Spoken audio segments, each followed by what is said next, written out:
Artinya kalau misalnya ada ketegangan kembali kita sudah siap begitu ya Mbak Putri ya. Saya ke Mas Fitra bagaimana kemudian langkahnya dari pemerintah? Kalau tadi sempat disampaikan sudah dilakukan stimulus. Adakah langkah lain untuk mengantisipasi ketegangan global ini? Oke, pertama mungkin kita melihat dulu dari Asta Cita yang poin nomor 2. Oke. Bagaimana itu sudah disebutkan. Ketahanan ekonomi, ketahanan energi, ketahanan pangan dan seterusnya. Maka itu adalah bagian dari kapasitas produktif kita dalam memaknai apa yang selalu disampaikan Pak Presiden. Si vis pacem para belum. Kalau mau damai harus siap perang. Kalau mau damai harus siap dengan kemungkinan yang terburuk. Maka APBN berdasarkan Undang-Undang Keuangan Negara 17 tahun 2003 itu selalu didesain sebagai shock absorber untuk melakukan mitigasi peristiwa-peristiwa yang negatif.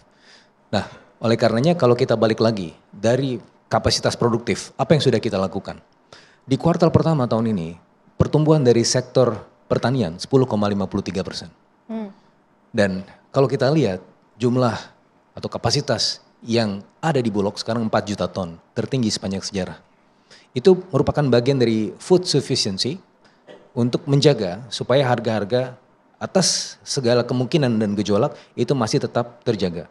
Salah satu yang tadi disampaikan oleh Mbak Putri juga, bahwa sekarang kita sudah melihat inflasi terjaga di level 1,6%. Ya betul, nanti menurut sebagian ekonom juga ada kontribusi dari pelemahan demand. Tapi di sisi yang lain kalau kita lihat Januari, Februari, Maret, harvest time itu merupakan salah satu ya peristiwa produktif ya dalam beberapa tahun terakhir. Sehingga kita bisa menjaga dari sisi kapasitas produktif. Yang kedua, bagaimana kalau ada kemungkinan terburuk? Penutupan Selat Hormuz. Selat Hormuz itu tadi sebagaimana yang disampaikan Pak Satya, ada 18 sampai 21 juta barrel per day lalu lalang di situ. Kalau itu ditutup yang setara dengan 20% konsumsi minyak dunia, itu bisa dari sisi simulasinya bisa mengkerek harga minyak dunia antara 100 sampai 110 US dollar per barrel. Oke. Nah, dari setiap peristiwa kenaikan harga minyak dunia, kalau kita bicara kemungkinan terburuk, asumsi makro kita 82.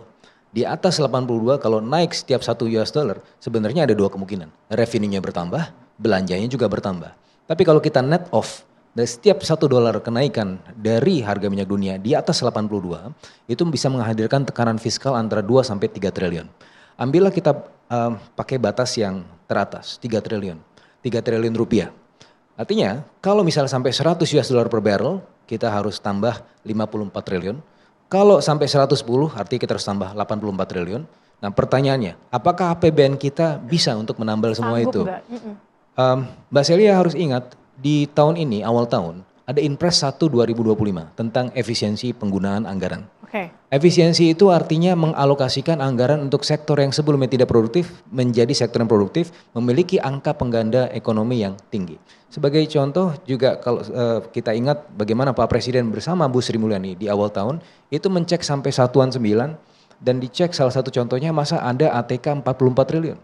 Nah ini kemudian dialihkan misalnya untuk dana stimulus yang dihadirkan di kuartal kedua ini juga ingin memanfaatkan disposable income dan juga liburan sekolah itu 24,4 triliun untuk bantuan subsidi upah itu ada 10,73 triliun untuk bansos itu 11,9 triliun all in all 24,4 triliun itu sebagai langkah mitigasi terhadap tarif Trump. Nah tapi ini bisa dijadikan sebagai presiden bahwa APBN juga bisa didesain ada add-onnya on top dari apa yang sudah direncanakan sebelumnya 3.621 triliun rencana belanja hari ini belum ada yang berkurang, belum ada yang bertambah, masih segitu, masih ada potensi alokasi anggaran, masih ada cadangan fiskal yang cukup sehat untuk bisa menambal segala kemungkinan tersebut. Artinya kalau misalnya naik, kita siap?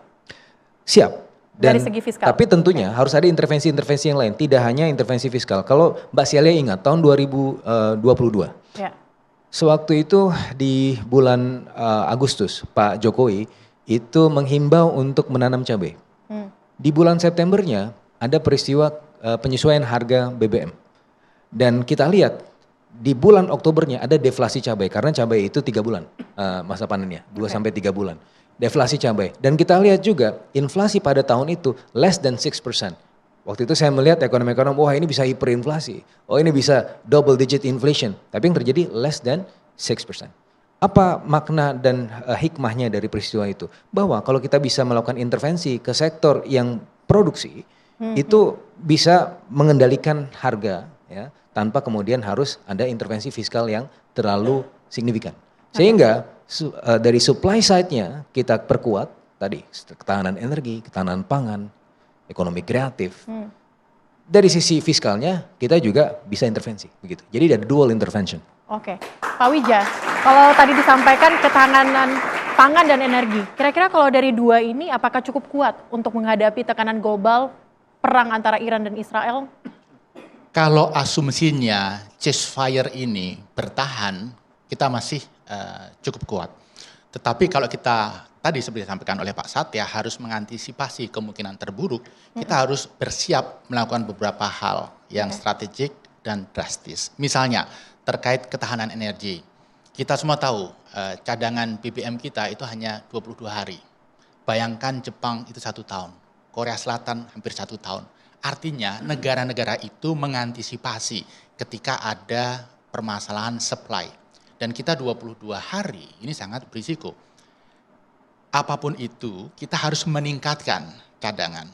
Kemudian yang kedua, ini kalau kita berbicara energi, khususnya minyak bumi, kan ada 2 isu. Yang pertama adalah supply-nya. Kemudian yang kedua harganya. Kita harus mengamankan supply, diversifikasi negara produsen minyak yang menjadi supplier kita. Sehingga ketika ada permasalahan di satu kawasan, kita relatif aman. Yang kedua, terkait dengan harga. Bagaimana fiskal kita bisa mengantisipasi. Tadi Mbak Putri sudah menjelaskan dan saya setuju dengan penjelasan tersebut. Nah, yang tidak kalah penting, selama ini kita menganggap transisi energi itu bukan sesuatu yang nomor 1. Sekarang harus menjadi sesuatu yang prioritas. Karena mau tidak mau, solusi untuk energy sovereignty kita adalah transisi energi. Saya melihat transisi energi ini selama ini dipandang sebagai isu lingkungan. Sehingga kita kurang serius. Karena masyarakat kita kan tidak terbiasa menganggap lingkungan sebagai isu serius. Nah sekarang kita dibuka mata hati kita, pikiran kita, bahwa ini isu sovereignty. Bahwa ini isu pertumbuhan ekonomi. Bahwa ini isu penciptaan lapangan kerja. Jadi yang saya harapkan dan saya usulkan mulai detik ini, transisi energi harus menjadi top priority. Karena kita punya resource yang luar biasa. Bagaimana caranya? Menurut saya, semua itu tergantung political will, tergantung arah kebijakan pemerintah. Mau tidak mau, selama ini green energy itu lebih sebagai narasi. Aksinya masih belum antusias ke sana. Kita masih terlalu jatuh cinta kepada fossil fuel. Jadi ini narasi, kebijakan, aksi harus sejalan terkait dengan transisi energi. Oke, baik. Kalau mengutip apa yang disampaikan oleh Pak Menteri SDM bahwa kita harus lifting minyak, memperkuat domestik, kita akan bahas usai jeda. Tetaplah bersama kami di Indonesia Business Forum.